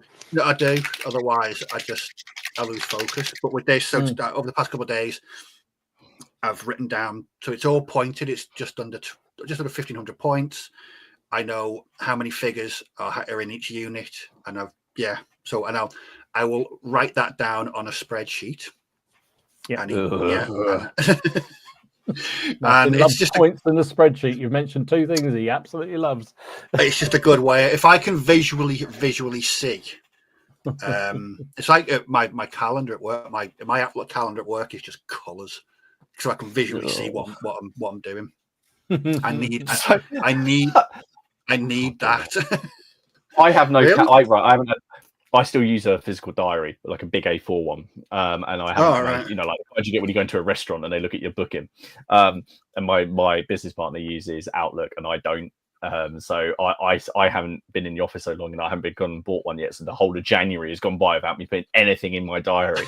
So I need to go buy one, and then sit there for a good 2 hours going through my emails from the last month, putting everything in it that I've got upcoming, because I hate Outlook. Yeah, I couldn't. I sit down at the start of the week, and my week when I was in a previous life when I was a manager, my whole month was blocked out in colours.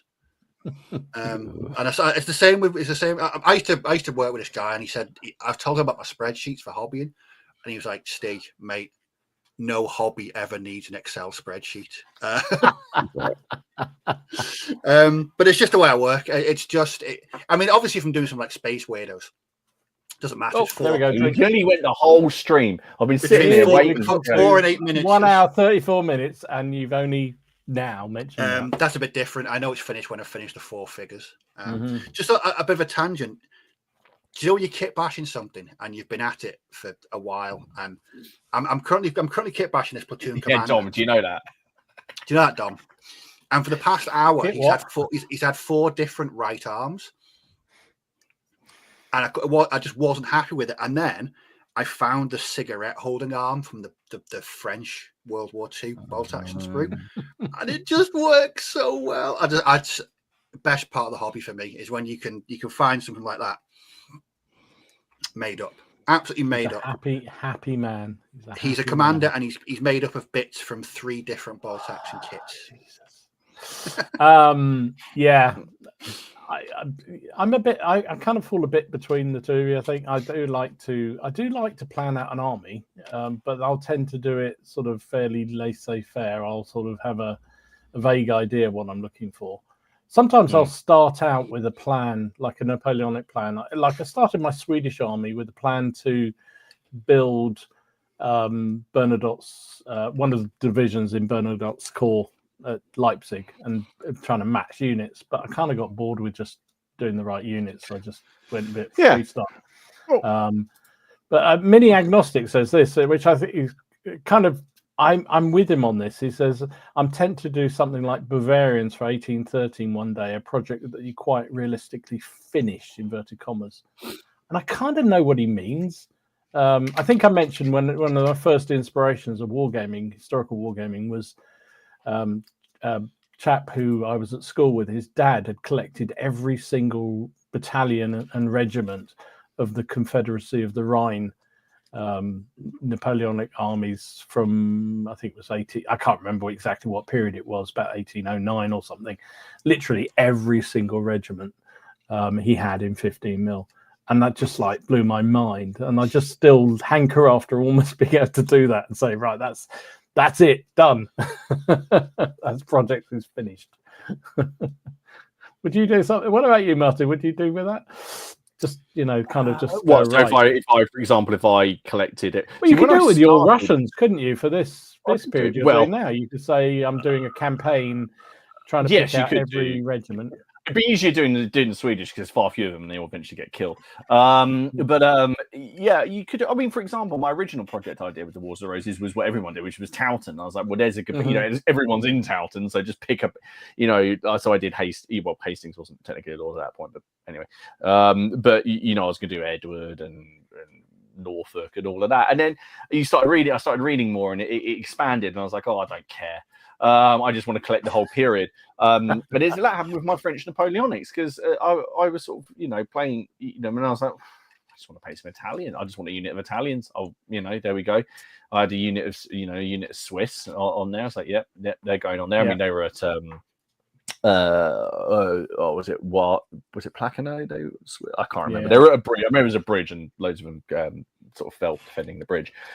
And then, there was the Marmaluks. Now, the Marmaluks, I think, were at Waterloo, but didn't see action. I can't remember. There was like a small amount. I know it went awfully for them afterwards, because they were essentially hounded out and hunted down.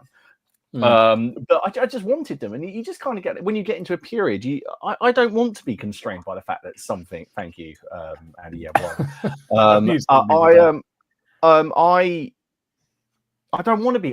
We can necessarily constrain. This sounds awful. I don't want to be constrained by history in the sense that, I suddenly want to have guys in Great Hell, Crusader Knights in the Wars of the Roses.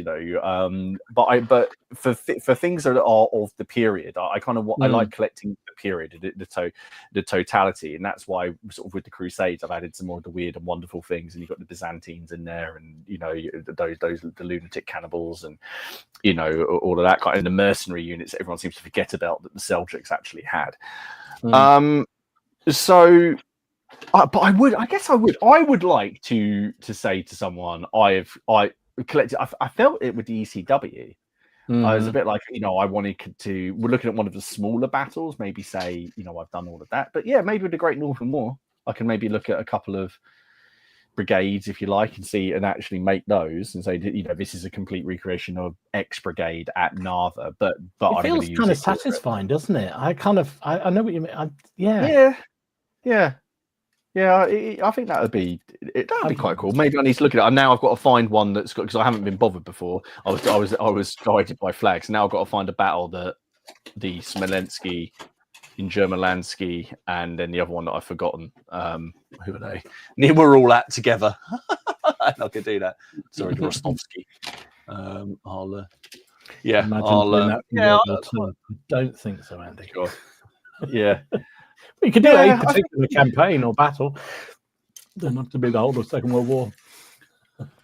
Yeah. Can I give a yellow card out? We haven't given out one for a while. Oh, what's that? John, on the subject of Space Weirdos, can you get the designer on as a guest, partly for the conversation and what he's working on, partly to see Dom's head explode? Do you know what's really great? He's gone from being an independent war games rules writer with Space Weirdos and Sword Weirdos, which I think Sword Weirdos was crowdfunded, and he's now being published by Osprey. Good. So, that's ace, though. Yeah, that is cool. Just a progression of his war game writing rules. I mean, and like I said, John posted it up on the group. I think it was Friday, Saturday night. And his next game is space combat in ships. It's going to be a good way to use those old X-wing ships that haven't seen the light of day in years. So, yeah, it'd be a great guest though. 2 hours of Space Weirdos. Oh my god! Absolutely. We had Burrows and Badgers. We could do it. Yeah. I think so. Dom will host that week, obviously. Yeah, obviously I'll host that week. No problem at all. Let's look at some of the other comments we had in. So these were some of the ones that went up on the Facebook post. So let's look at this. So David, he said, all the time, attention span of goldfish. I think a lot of us are like that, David. We jump around like crazy. Carl said, most of my projects have if you are going to do this over this concept. So I end up with way too many figures for enthusiasm to last, which means I drift from project to project, slowly working on whatever takes my fancy. Very occasionally, I'll have a dive into a particular project and finish all the models I have for it, at which point I obviously buy more. Yeah. Well, as I say, apart from my mate Graham, who only buys what he needs, I am definitely in that camp of buying loads and loads of models and then sort of wheedling my way between what I'm working on and what I'm not working on.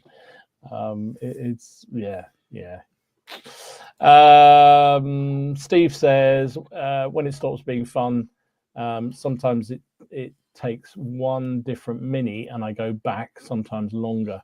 In a similar way to an army's never finished. So it's, in a similar way, is a army ever finished? It's just a pause project ever stopped? I think I've been drinking too much. I haven't drunk. I think that's true. A lot of people have talked about the fact, when is a project ever finished? I don't think it ever is. I think it's hard to think of anything that I would ever... I thought my War of the Roses stuff was finished. Then the new supplement came out, and suddenly I'm doing another half a dozen or more retinues. I was thinking about that, right, a little bit. Are you doing... It was interesting. Are you building new units to fit in with the supplement because those options are available to you through that supplement? Or has it kickstarted an interest in additional units that you want for the history? Do you see what I mean? Are you building them just because of the options that are available to you now? I just think it's interesting. From a bit of both. A bit of both. So I would say I genuinely thought on the first the first battle I had, I thought I'm going to need a load more longbowmen. But then actually, realistically, did I? Because I could have just taken the Billman out of my existing ones and But then the thought of doing that would mix them all up, and that wouldn't be nice. So that was really why I started thinking I need to do some more units. But then having got the bug, I found myself doing a whole load of different retinues that I don't need at all. Yeah. But they're fun to do. And they are fun to do. And that's... So I got the bug again. But it was definitely started doing those little bits of something different that I needed. So yeah. Cool. It's just one of those curious things. It's just like, what came first, the chicken or the egg? Would you have done them if the supplement hadn't come out? What came first? A shit ton of Perry figures. Yeah. Has anyone ever ordered something? They've arrived and you've lost interest straight away. I'm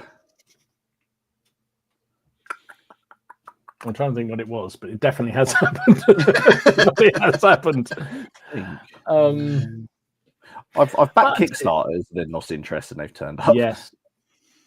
Yeah, that's happened to me with the Kickstarter before, because they sometimes take so long to arrive. By the time it does arrive, you've sort of moved on from the interest in that particular period or project. Yeah.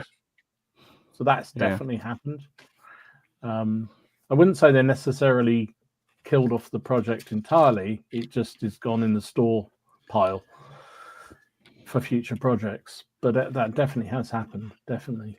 I think the one that crossed my mind most, I got really into the Franco-Prussian War at one point. Oh yeah, you did, didn't you? But I think that was more, it was less the figures and more, I couldn't really get into any rule set that really got me excited. Did I see that the chap who wrote with, was it with Shot and Cold Steel, the ACW one? Is it with Blood and Cold Steel? The American Civil War set. I forgot. I think he's done a Franco-Prussian set that are coming out soon as well. Yeah, he's in the Facebook group. Yeah, is it Blood and Cold Steel? I forgot. Yeah, I think he's been painting up Franco-Prussian. Yeah. Okay, I'll have to look out for that. I keep thinking I must try the Perry rule set with them, because there's a rule set or army list for that as well for that period. But again, I've sort of moved off for that, but I will go back to it again because I've got quite a lot of nice figures that I want to use. Mini Agnostic says Hellion have just published a new rule set for Bismarck's Wars. Okay, interesting. Interesting. Yeah, I don't know. That's definitely one that has.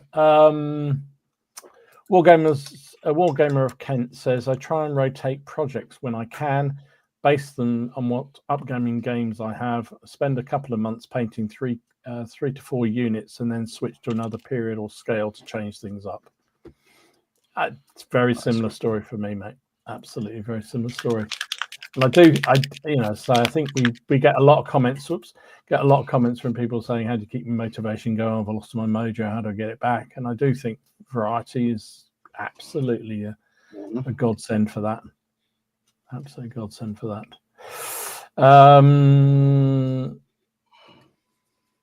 What else we got here? John says he paints in small chunks and alternates between fun units and boring ones. What's your definition of fun and boring? You ever done that? Just sort of started on a unit and you just kind of like, I'm bored painting this. I'm just really bored painting this. That's unit. what I mean. Those British in Burma that I started. Yeah. I know some. I don't like. Some uniforms can be boring, but I get through them. But because they were so uniform, and I just I think I painted 10, 12, 16 and thought, no, done. I am done. Yeah. It's it's a bit like that treat thing, isn't it? It's like doing your rank and file figures to then get on to doing something a bit fancier. And having a bit of variety. I think that makes all the difference. Ken says, I think this was a question about when is a project ever done? He says, I'll pause my Italian Wars collection when they put the last nail in my coffin. And even then, I'll have a few units of pike in with me just for the journey.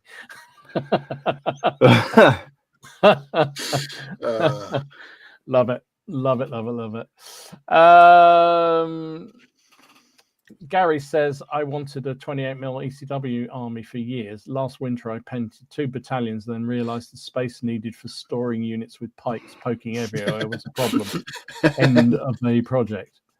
Yeah, I mean, I can see storage and ability to transport could also have an impact on whether a project fizzles and dies. I know, Steve, you talk about your cardboard box of a flat.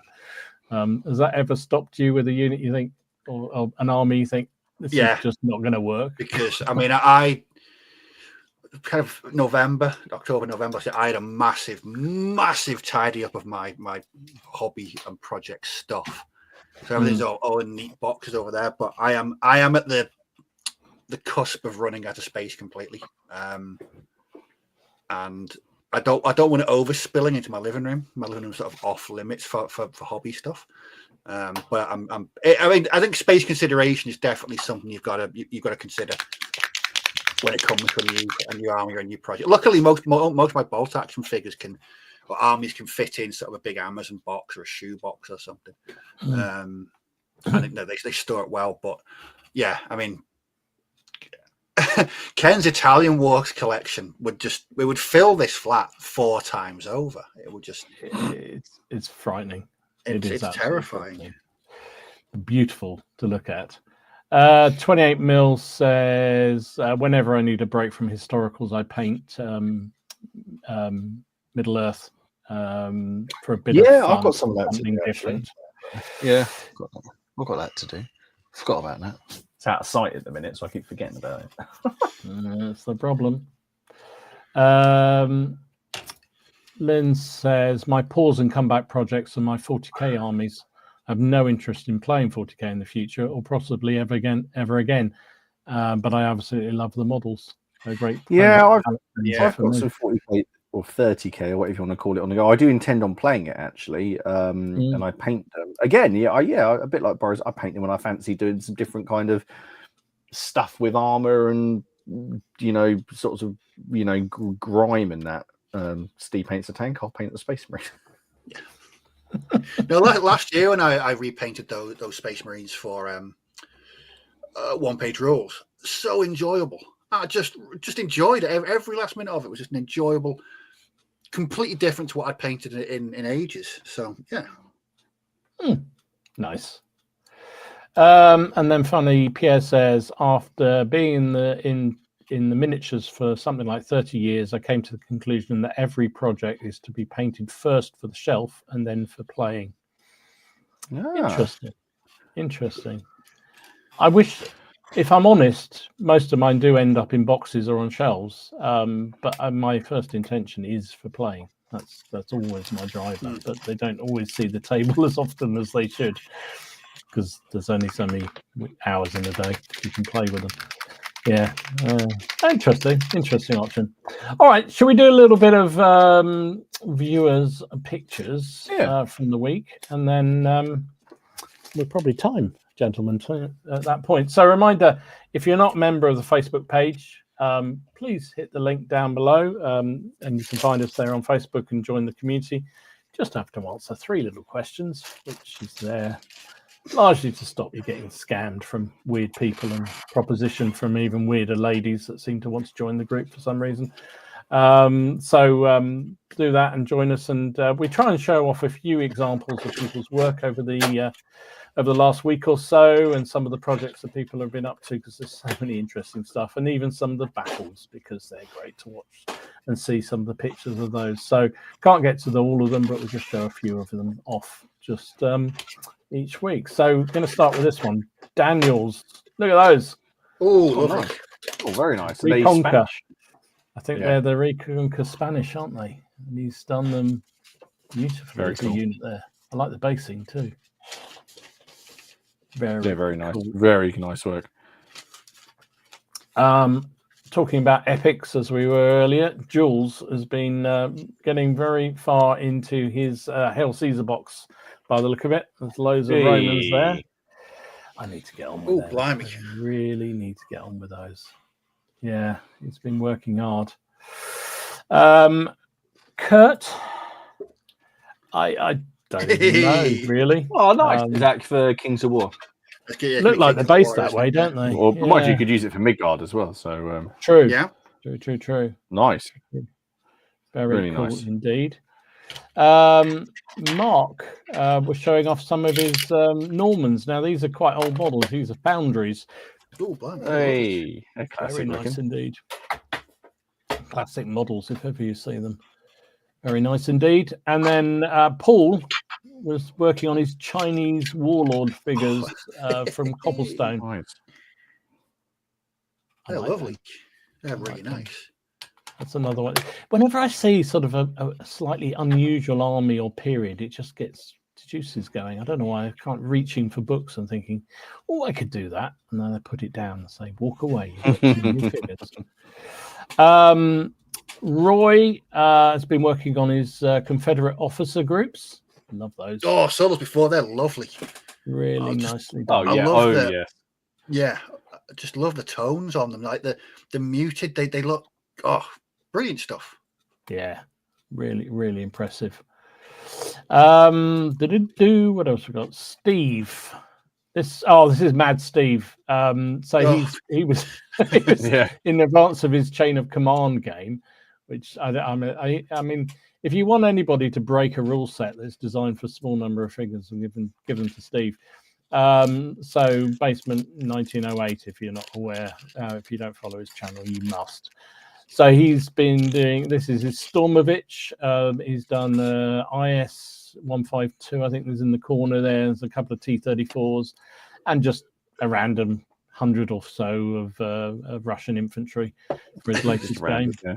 That's, people think I produce huge numbers of figures. Geez, that man. Unbelievable. Stefan has also been working on on so many figures, lots of epic figures, but I particularly like these Gallic Warriors because they just look amazing. Look at those. Absolutely great. And I'm trying to, by showing two lots of epic Hail Caesar here, I'm trying to sort of shame myself into getting going in mine. It's actually more intimidating than anything else. Tony has been working in a couple of command groups for his War of the Roses. Oh, nice. Oh, yes, he was waiting for flags to turn up, weren't he? He's done Exeter and someone else. I've forgotten. Was it both? I think Falkenberg. Falkenberg, yeah. Yeah, so I had to show Exeter. He's the best one. So there you go. So that really nice indeed. Again, I like the multi-base. It's really good for a command. Really nice. In that number of figures. Simon has been working on his Second World War Germans.